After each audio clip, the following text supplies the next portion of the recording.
So the purpose of this lesson is to review the different methods of factoring you've learned through algebra and algebra 2, and then to see how we can apply those methods to help us verify some trigonometric identities.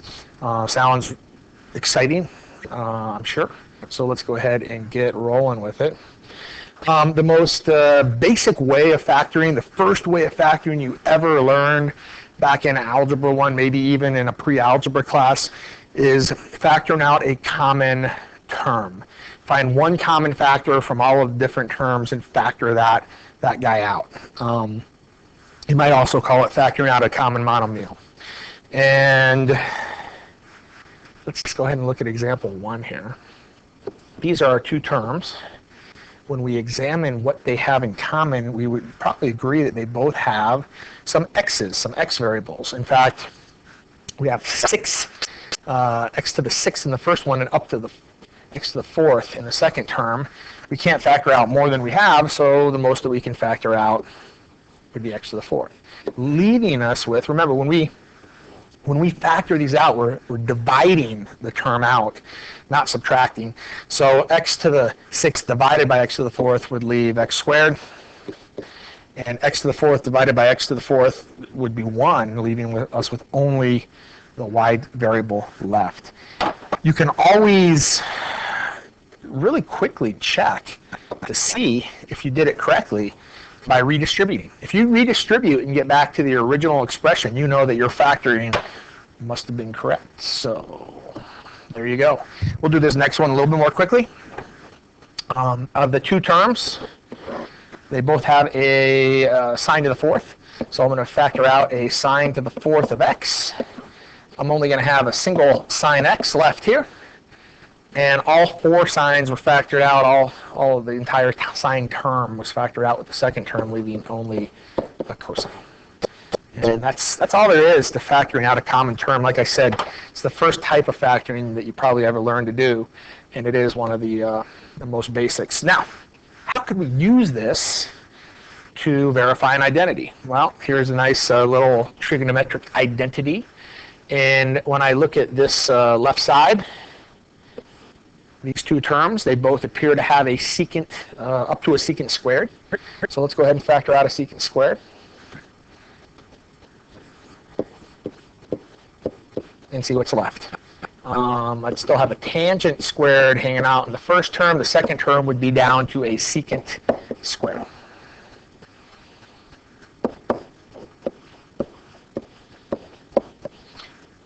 And now we start looking for some substitutable expressions. For example, look at this dude right here. Tangent squared x subtract secant squared x. That is from one of our Pythagorean identities. In fact, tangent squared x subtract secant squared x would be -1 if you manipulated that identity. And so let's make that substitution. It's a -1, and it's a good thing that it's a -1. Otherwise, I would not have a true identity. I would have positive secant squared is equal to negative secant squared. Luckily, when I multiply by the -1, I get exactly what I wanted, which was negative secant squared. And that one's done.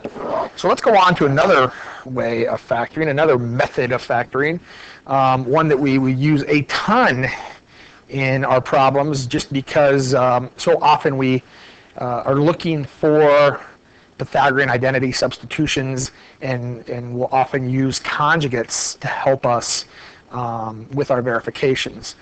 Difference of squares.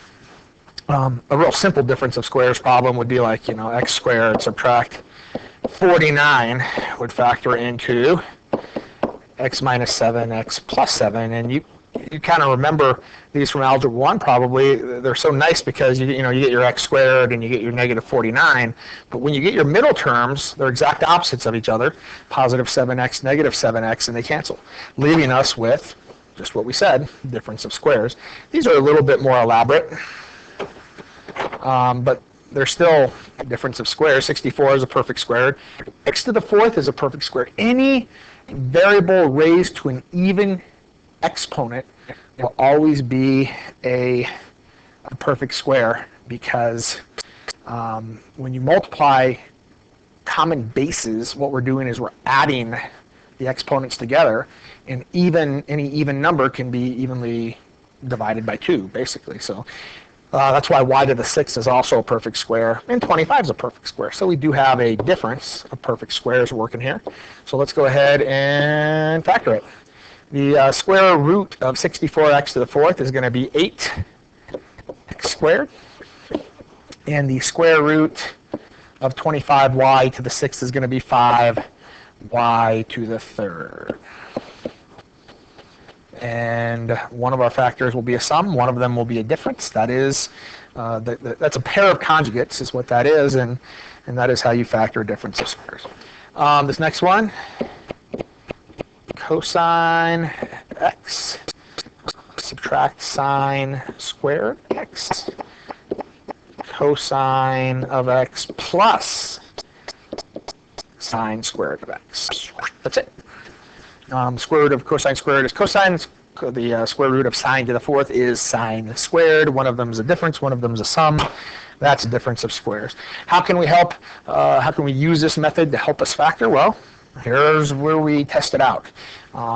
Perfect square, yes. Perfect square, yes. Difference, yes. Let's factor difference of squares. Tangent squared of x subtract secant squared of x. Tangent squared of x plus secant squared of x. And that's supposedly going to equal -2 secant squared of x plus 1. Let's see if it does indeed give us what we want. Tangent squared subtract secant squared. What would that be? Well, remember the identity that we're kind of dealing with here is 1 plus tangent squared of theta is equal to secant squared of theta. If I wanted to create something that was tangent squared subtract secant squared, I'd have to subtract the secant squared over, which would mean that to empty out the rest of the side, the 1 would have to be subtracted over. We would get a -1. Tangent squared subtract secant squared would be equal to a -1. And that's the substitution that we're going to do right now.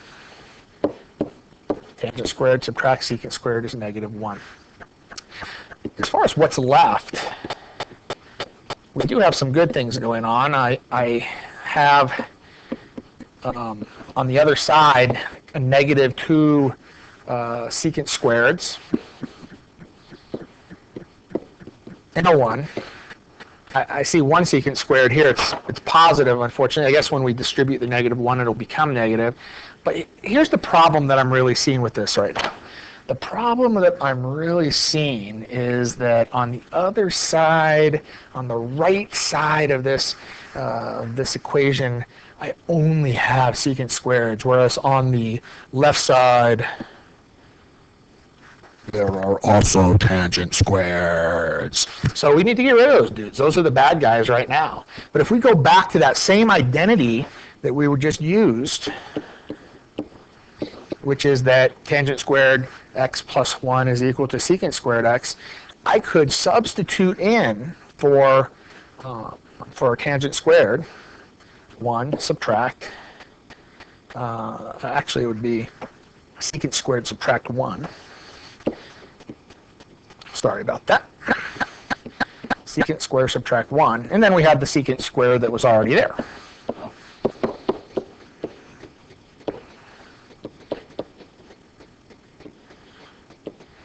All right, so are we getting anywhere? Well, I could clean up the interior of our parentheses here. Secant squared plus secant squared is 2 secant squared. Subtract 1.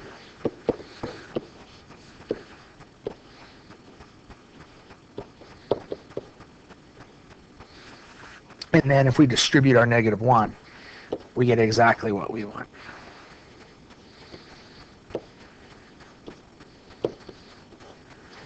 Negative 1 times 2 is negative 2. Negative 1 times negative 1 is a positive 1.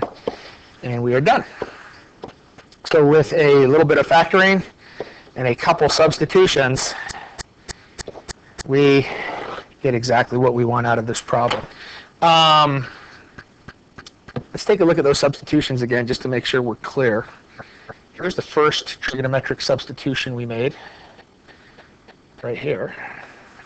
Tangent squared subtract secant squared is negative 1. Here's the second substitution that we made, once again coming from one of the Pythagorean identities, right here. Okay. Every step of a verification, trigonometric verification proof, if you will, is either going to be algebraic or trigonometric. The algebraic steps are simply algebra processes. The trigonometric steps are substitutions. So the very first thing we did was we factored. That was an algebraic step. Then we did our substitution here. So that was a trigonometric step. Then we did another substitution here. That was another trigonometric step. This was just algebra, was basically combining like terms, secant squared plus secant squared. And then we distributed the negative 1, which is also algebra. Every step can either be classified as algebraic or trigonometric substitution. But that's the story there. Probably many people's least favorite way of factoring is factoring trinomials into binomials. Factor a usually quadratic trinomial into two linear binomials, but any trinomial you can attempt to factor into a couple of binomials. Sometimes it works, sometimes it doesn't. These are all factorable. The one thing I would caution you is don't assume you have to use more than is necessary. A lot of people I see, even on the most basic factoring problems like these, will use like the California method or some algorithm that is way more than is necessary. Anytime that your lead coefficient is a 1, right, or even a prime number like a 2, there's not going to be that many options, especially for the first the first terms in your binomials. So just try to reason this out. You'll save yourself some time, and you'll get better at math by thinking through the process. We're going to try to go into two binomials. So there's my parentheses. How am I going to get x squared? Well, it's x times x. X times x is x squared. I always look at this guy right here for a clue. And if it's a positive, it's either got to be a positive multiplied by a positive. If it's negative, it's got to be a negative multiplied by a positive, or a positive multiplied by a negative. And once again, if it's a positive, you could also have a negative multiplied by a negative. So in this case, with the positive product of 8, it's either got to be positive times positive or negative times negative.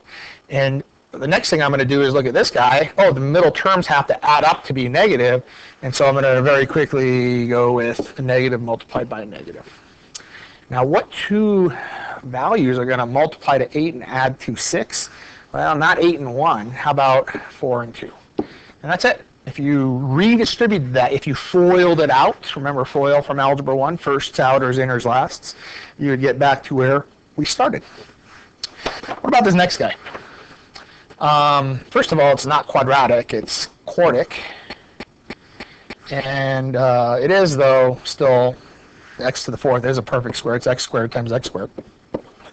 And it's just it's the only way to get it. You know, it's not like we have to decide how to multiply to get x to the 4th. It's going to be 1x squared times 1x squared. Now this time we're actually multiplying to get a negative product, as you can see. And so we are going to need to do a positive times a negative. We have to have one of each type of number, positive times a negative.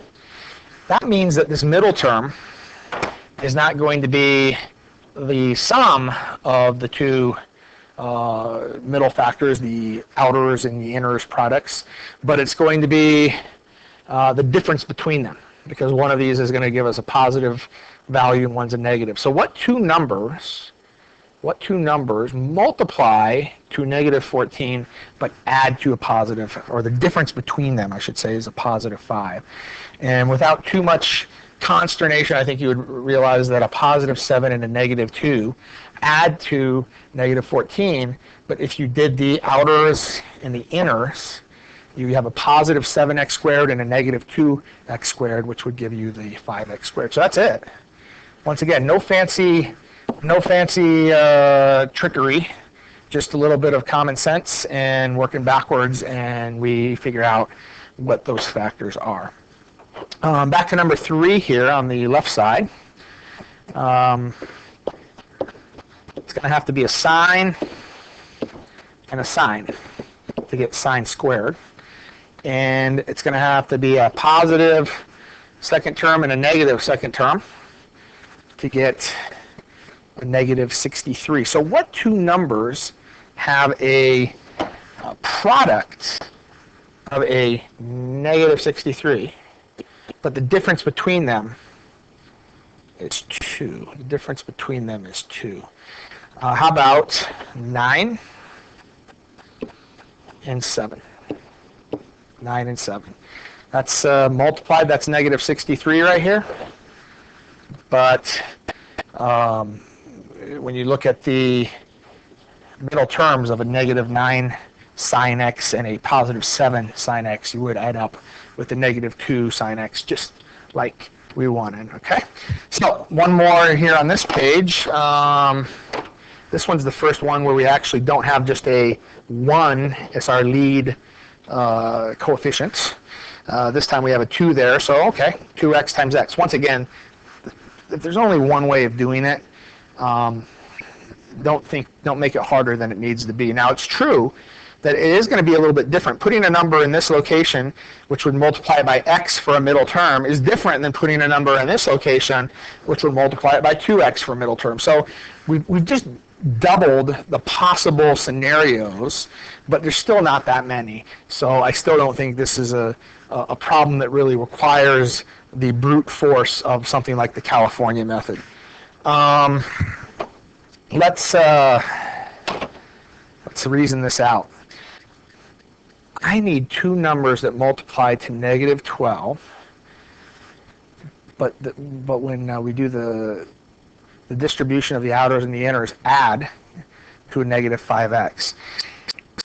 Don't be afraid to try stuff. Don't be afraid to just give something a shot. For example, what if I said, how about plus 6 minus 2? How would that work out? Plus 6 minus 2. Well, that'd be a negative 4 and a positive 6. That would be a positive 2x, so that doesn't work.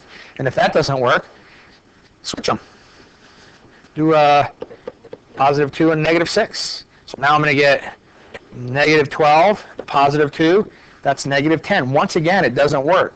But don't be afraid to just try something. Now, what I usually try to do is I try to think about what my goal is, in this case negative 5, and I try to get some numbers that are in that vicinity. So if I did, like, say, 3 and 4, if I did 3 and 4, if I put my 3 here and my 4 here, I know that this is 8 and this is 3, and the difference between 8 and 3 is 5. So now I just have to make sure I choose the correct signs. The 8 would have to be negative, so I'll make the negative sign go here, the subtraction sign, and the sum will go here, and that would be a negative 8x plus 3x is 5x, and I'm done. And I really took my time with this problem. You could easily try some different scenarios. There's only 6 total possibilities. And even if you got the answer on the last guess, the 6th possibility, you'd still probably be, under a minute, maybe a minute and a half at most, which is easily as long as it would take if you tried to go through the California method algorithm. So you don't need to really use something like the California method unless both the first number and the second number have multiple possibilities. In this case, the first number does have multiple possibilities. The first coefficient, 12, it could be 1 times 12 or 2 times 6 or 3 times 4. But the last number doesn't. So I still don't think we need to dip down into the California method on this particular problem. We know that it's going to have to be a 3 times a 1. Also, notice that everything is positive. The product is positive. The sum of the middle terms is going to be positive. Everything's positive. So we're going to have a positive and a positive, and that also simplifies things a little bit. Okay. Now, the one thing we do need to think about here is how am I going to get 12 tangent squareds? We know it's going to be tangent and tangent. The question is, how many of each? Because it could be 1 times 12, or 12 times 1, or 2 times 6, or 6 times 2, or 3 times 4, or 4 times 3. But six different tries is not that many. And as soon as you know that the middle has to be 13, we're pretty sure that the 1 and the 12 is just going to be too big to really get us in the vicinity. What about 2 and 6? I don't know. We could try those out. If I did a 2 here and a 6 here, that would be 18, which is way too big, so let's not do that. We could do 6 and 2, which would be actually really close. We'd get 6 and 6, which would be 12, but still, 12 is not 13, so it's not the 6s. Right now, I'm just trying them all, and you don't have to try them all. You can use reasoning to cut down on things that make sense and things that don't. Knowing that I'm multiplying by 3 here gives me a really good idea. Like if I'm going to multiply this 3 by this value right here, this coefficient, if I put a 4 in there, that already gets me all the way up to 12. And I know my other coefficient's not going to be a 1. It's going to be bigger than 1, and so that's too big. It doesn't make sense to put a 4 there. So I'm going to put a 3 there instead. That means the 4 would go here. Let's see how this works. 4 times 1, that's 4 tangent x. 3 times 3, that's 9 tangent x.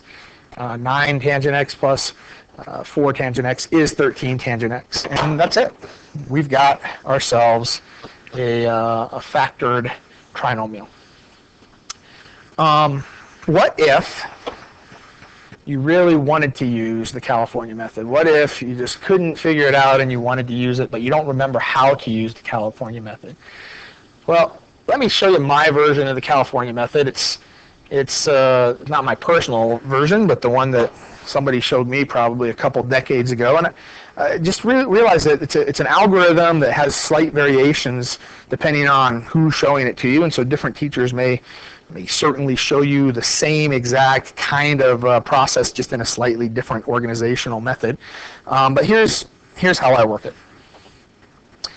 I start with 2 parentheses, and I'm going to put, well, let me give you one warning ahead of time. The California method's not going to work unless you've already pre-factored any possible values that could go in. Is there anything that goes in 12, 13, and 3? The answer is no. So this is ready for the California method. But I'm just going to warn you that you shouldn't try the California method until you know you've factored out any common terms first, because that could get you in a little bit of trouble. So now that we've checked to make sure that we didn't have to factor out a common term first, here's what I do. I go ahead and put the first term in both parentheses. Now, there's no way this can be correct. We need 2 terms that multiply to give me 12 tangent squared. 12 tangent times 12 tangent would be 144 tangent squared. We know this is not right. That's okay. We'll fix it. We'll fix it at the end, okay? This is where the algorithm part of this process really kicks in. I multiply the first coefficient by the last coefficient. Usually that's your squared coefficient times your constant coefficient. That's 36. I then go through all of the possible factors of 36.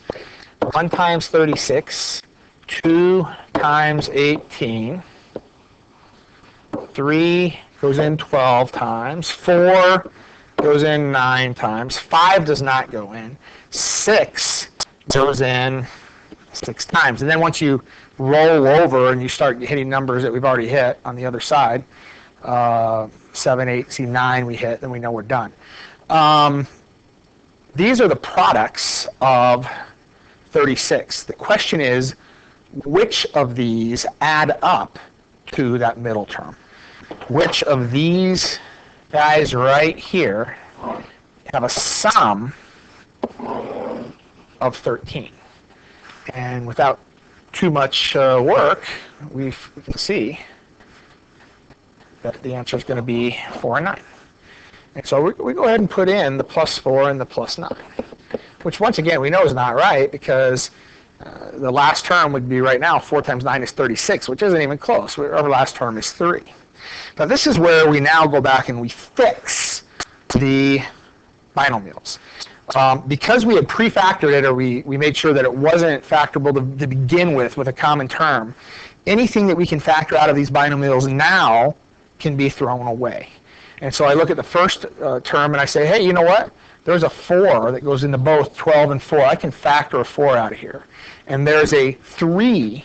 There's a 3 that goes into both 12 and 9. I can factor a 3 out of there.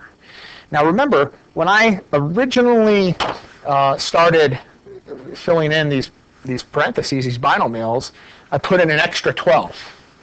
We know that we didn't need both 12s, so there was an extra 12 in there. Well, when you examine what I just took out, 3 and a 4, 3 times 4 is 12. So I've just corrected for what we did at the beginning. And when I take that 4 out, what am I going to get here? 3 tangent x plus 1, 4 tangent x plus 3. And the way that we had done this previously, this is the exact same answer that we got. The nice thing is that there's no guesswork. There's no guess and check. There's no trial and error, because once you have your list of the factors, if that thing is factorable, then the answer of the pair of numbers who multiply to your magic number, remember your magic number coming from these two guys, right? That's where we got our magic number. The guys that multiplied to our magic number and added to that middle number, that has to be on that list. And that's why you can't go skipping around, though, when you look at these factors. Start at 1 and go straight down until you get them all, and then go back and find the ones that fit what you're trying to do. And that's it. Like I said, I think this is a powerful algorithm. It doesn't really require you understand factoring, which kind of bothers me a little bit, because I think some people know this algorithm, and so they can get answers, but they never really understand what they're doing, and that's kind of scary moving forward in the higher level mathematics. But more so, it just takes a while, and most of the problems that you're going to see, particularly in the verifications that we're going to be doing, aren't complex enough that you're going to have to use something of this. I mean, why, when you can use a firecracker, why use a hand grenade? It's just not worth it. One more example real quick, and then we'll see how we can use this method with verifying problems. Let's see here. There's a couple different ways to get a 6, but there's only one way to get a 5. That's going to be a 1 and a 5. We know that. Do we want to do 6 times 1, 2 times 3? This is where I really key in on that middle number. And I see 29, compared to 5 and 6, 29 is a pretty big number. In fact, even if I multiplied 6 times 5 together, I barely make it up to 30. And so to me, I'm thinking right off the bat, it's probably what I'm going to have to do. I'm probably going to have to go with my 6 cosine squared right here on the first term, so that I can get that 30 cosine, which means that the other term is just going to be a regular old cosine of x squared, cosine squared of x, to get the 6 cosine to the 4th when I multiply those. And I need a positive 29, so I probably want my 30 to be positive there. To get a negative 5, it has to be a positive times a negative. So there's that negative I needed. And sure enough, 30 cosine squared x subtract 1 cosine squared x does give me 29 cosine squared x. So you see, I didn't use the California method. This was much shorter. All I did is I just used a little bit of common sense, a little bit of number sense, and we were able to get the answer. Hey, let's do a problem. This should be factorable both on top and on the bottom if we're really going to make this thing work. Cosine times cosine is going to give me cosine squared. Negative 3, huh? There's only one way to get a 3, 1 times 3. Because the middle term's positive, I think the bigger value should be the positive and the smaller one the negative. And sure enough, if I multiply the middle terms there, I get positive 3 cosine, negative 1 cosine. That does give me the positive 2 cosine as my middle term. Now, I don't want to necessarily encourage you guys to cheat or encourage you to work around the math, but if you're trying to get a correct problem, like on a test or something, it's not a bad idea to be a little bit sneaky, and you could definitely get sneaky on this problem, because check this out. Here's the cosine subtract 1 that I know that I'm trying to achieve on the other side, right? Which means I probably also need to have a 2 cosine x minus 5 on this other side to be able to get to the correct answer. But what about this? What about this cosine x plus 3 right here? Oh, that's not over here, is it? We don't see that here on the left side anywhere. I don't see any cosine of x plus 3. So that means it probably has to cancel out. Well, the only thing that's going to make it cancel out is another cosine of x plus 3. Guess what? We have two factors. I wonder if they're actually the correct two factors. Well, 2 cosine x times cosine is 2 cosine squared x. The last term is a negative 15. Is negative 5 times 3 negative 15? Yes, it is. And then the middle terms would be, what, 6 cosine and a negative 5 cosine? So that would leave you a positive 1 cosine. Yep, that's exactly right. So that's kind of a sneaky way of getting the bottom factored, but it certainly does work. If you were just doing it in the way we've been doing it, we would say, how do I get 2 cosine squared? Well, it'd have to be 2 cosine times cosine. How do I get negative 15? Well, there's really only a couple ways, 1 times 15 or 3 times 5, where one of those factors would be positive, one of them negative. And sure enough, you get exactly what we ended up with. It would just take you maybe a minute, whereas we kind of got away with getting it for free just because we paid attention. We paid attention to what we needed to get eventually. And it's a really important trick to always keep in mind as you verify things, is pay attention with what you want to end up with. All right, these guys cancel. We're done. We're done with this verification.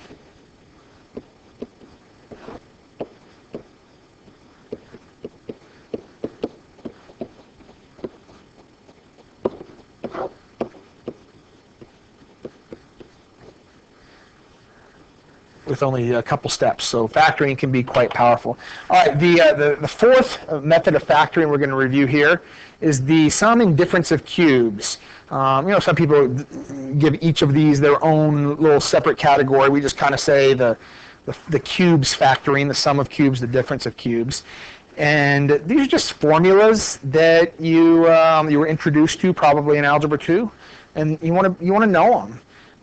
You use them on an everyday basis? No. But these things do pop up. They pop up in trigonometric problems. They pop up from time to time.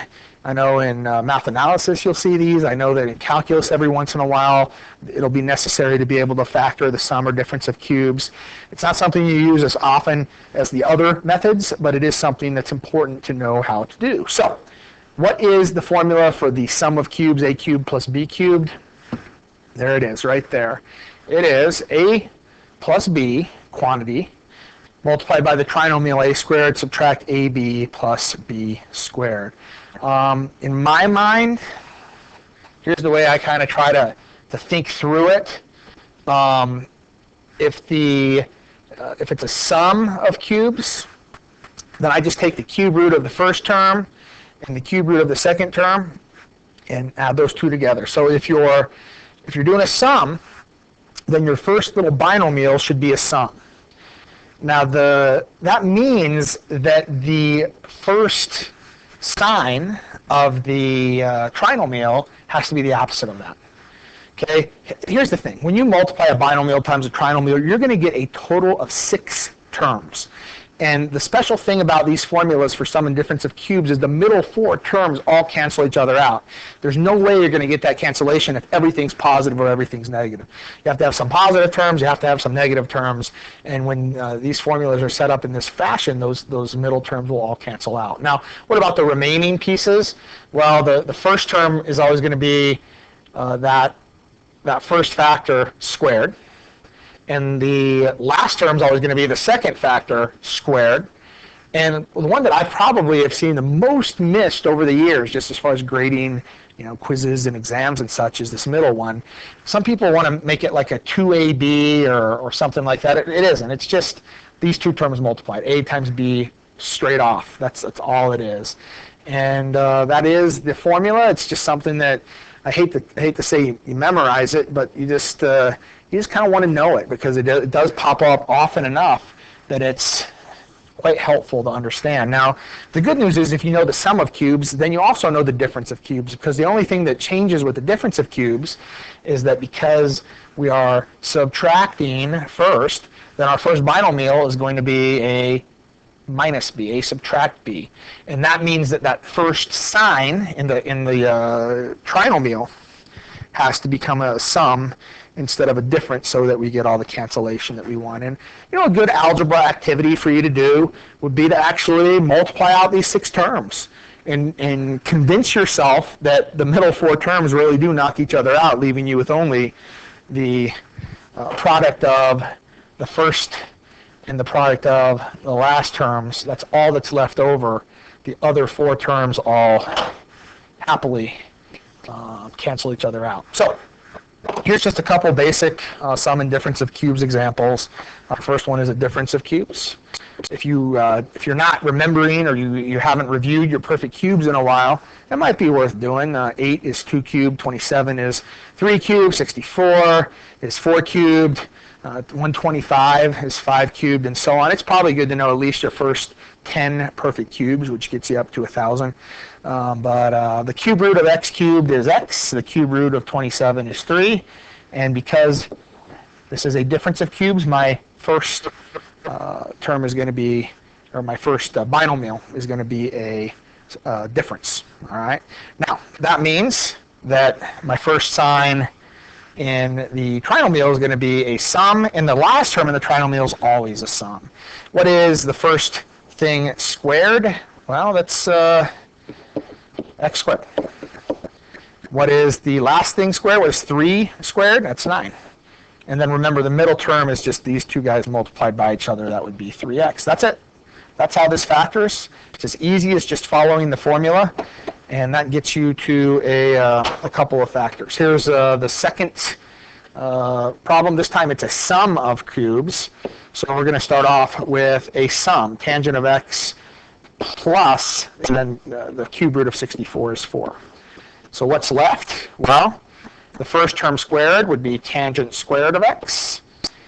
The last term, 4 squared, would be 16. And because our binomial is a sum, our first sign here has to be the opposite of that, has to be a subtraction sign. And then what are the two terms multiplied together in that binomial? Well, 4 times tangent x is 4 tangent x. And once again, we're done. That's all there is. So if you can follow the formula, these problems aren't that bad. You want to see how we would use these to verify a problem? Let's do it. Here's your difference of cubes right here. The formula is cube root of first term. In this case, it's the difference of cubes, so subtract cube root of second term multiplied by first term squared plus, because that has to be the opposite of that sign right there, the two terms multiplied by each other, which would be sine times cosine, which would be, I guess we'll just call it sine cosine. Sine x cosine x. And then plus the last term of the trinomial is always added, and that's the second term here squared, which is going to be cosine squared. And that's it. We have now factored the top, and let's get rid of those lines so they don't confuse anybody. And on the bottom, I still have my sine of x subtract cosine of x. We want this to eventually all be equal to a much simpler expression, 1 plus sine of x cosine of x. Let's see if we can get it there. Well, here's something that's nice. Because I'm multiplying these two terms, canceling is in our future. I can cancel this entire term with this entire term. Now, when I rewrite what's left over here, I'm going to get just a little bit sneaky with my algebra. I'm going to use the commutative property to move the cosine squared in front of the sine cosine. So the cosine squared, I'm going to slide over here. And then I'll have the sine x cosine of x pulling up the rear.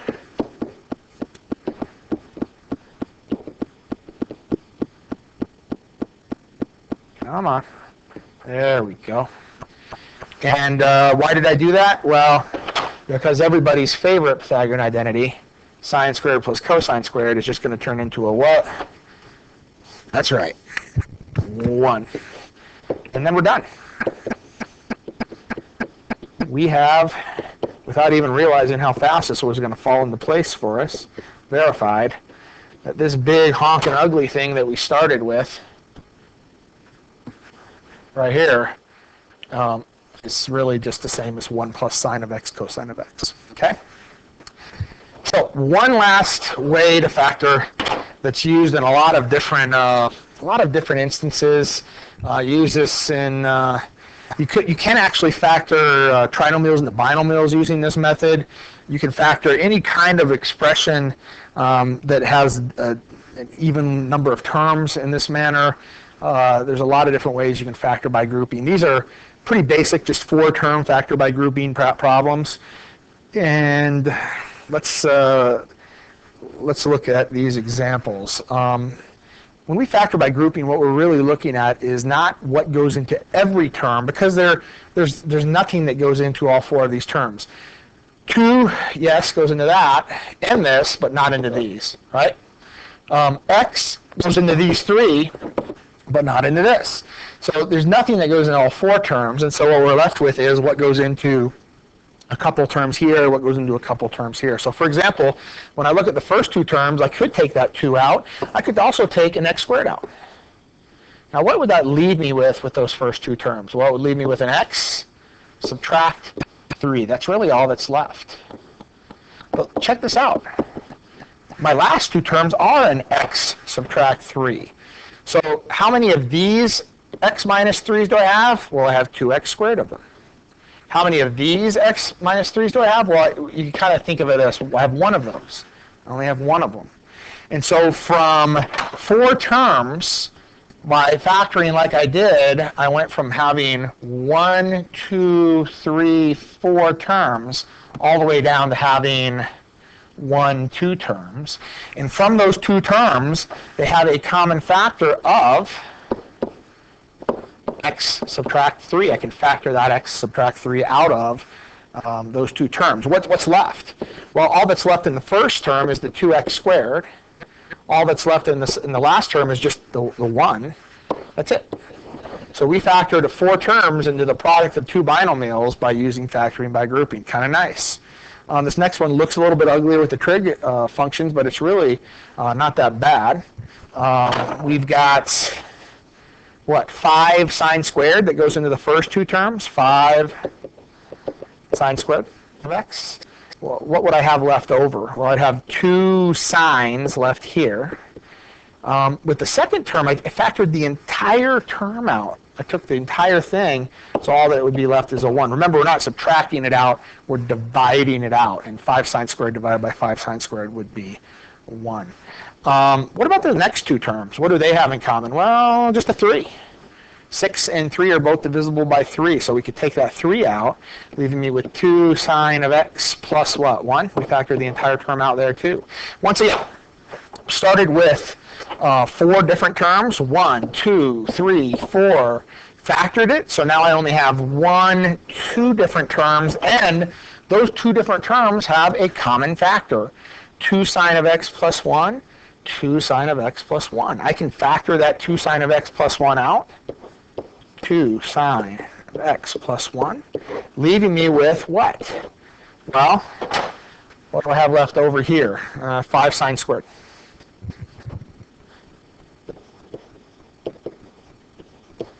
Plus, what do I have left over here? Well, just a 3. That's it. We have successfully factored that 4-term expression into the product of two binomials by using factoring by grouping. Now, I will caution you, this doesn't always work as nicely as these are set up. Sometimes it's possible that, for example,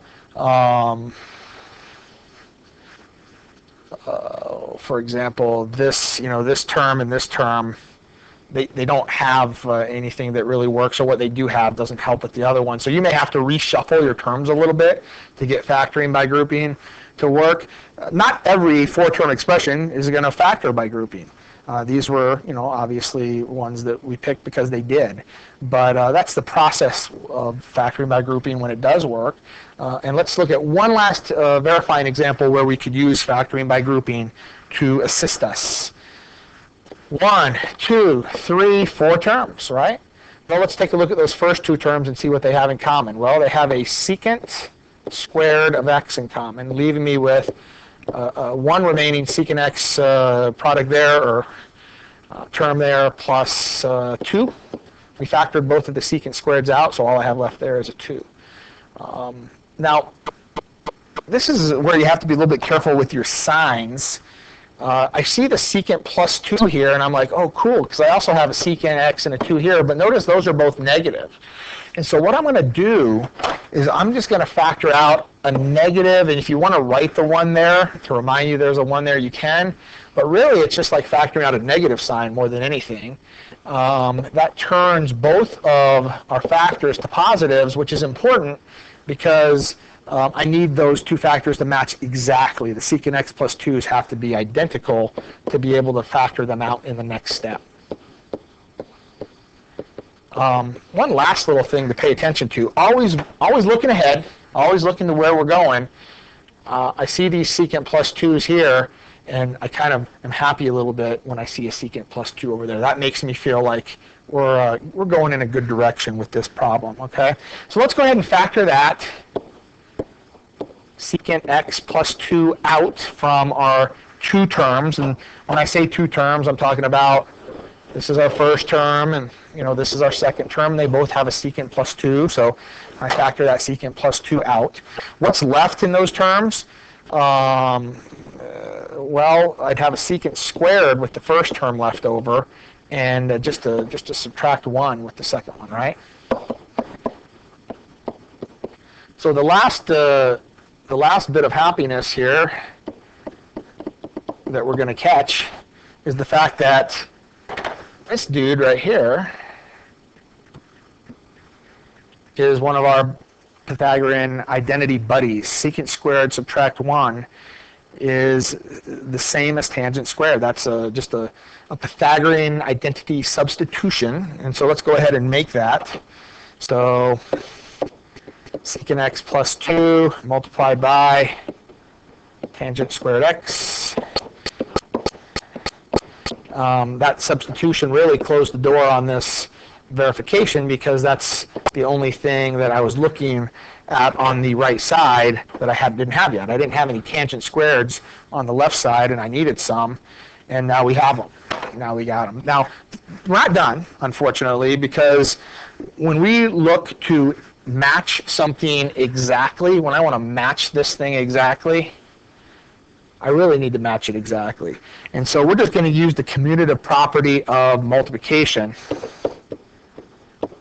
to switch the order in which my terms show up. I know that seems like just a crazy, picky, silly thing to do, but if you're going to do your verifying problem all the way legitimately, that is what you need to do.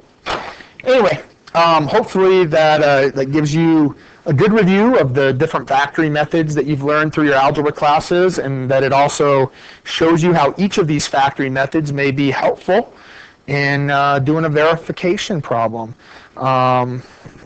Let me know if you do have any further questions, but hopefully this helps you with your assignments for the evening, which I believe is out of the workbook, pages 3, 4, problems 1 through 6, and then another 6 problems on page 3, 5. Have a happy night.